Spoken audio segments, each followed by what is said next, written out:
আসসালামু আলাইকুম। আশা করি মালয়েশিয়া প্রবাসী ভাইয়েরা সবাই ভালো আছেন।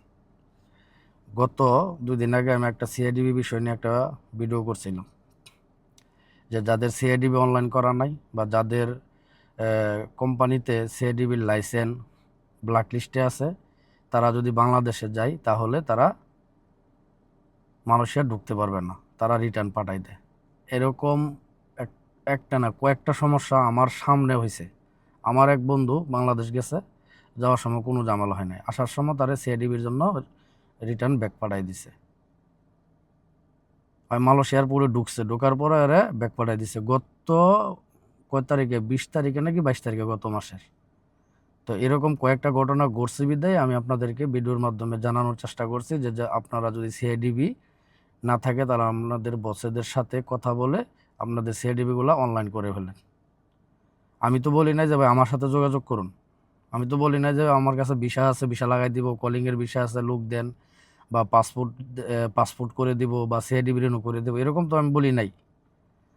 তা আমাকে কেন বাটপার বলতেছেন, আমাকে কেন দালাল বলতেছেন? আমি কি দালালি করি? আমি কি আপনাদের কারোর কাছে ফোন করে বলছি, না কারোর সাথে এরকম ভিডিও বানাচ্ছি যে আমার সাথে যোগাযোগ করুন? এরকমটা তো বলি নাই। তো কিছু মানে সব মানুষ তো আর এক সমান না, ঠিক না? এই মালয়েশিয়াতে অনেক প্রবাসী ভাইরা আসছে নতুন, 2 দিন হয়েছে আসছে মালয়েশিয়া, আইসা তো কি করে হাই মনে করে যে মালয়েশিয়ার সব কিছু জানে শুনে বুঝে। আর আমরা যে 12 বছর ধরে মালয়েশিয়া পড়ে রয়েছি, আমরা কিচ্ছু বুঝি না। মানে নতুন সাইডে বাল দালাইলে যাওয়া হয় আর কি, এমন অবস্থা হয়েছে কিছু প্রবাসীর।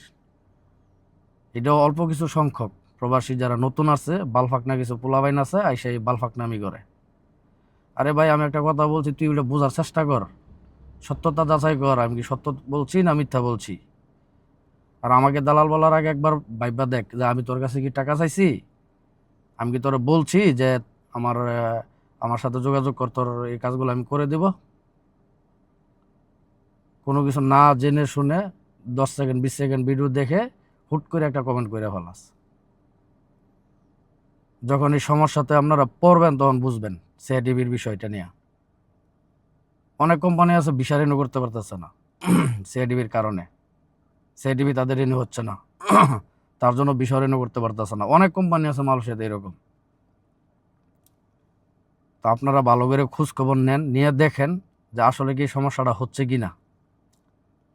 বা আমি তো শুধু শুধু ফাও ফাও একটা খবর আপনাদেরকে দিব না, ফাও ফাও কিছু কথা বলবো না।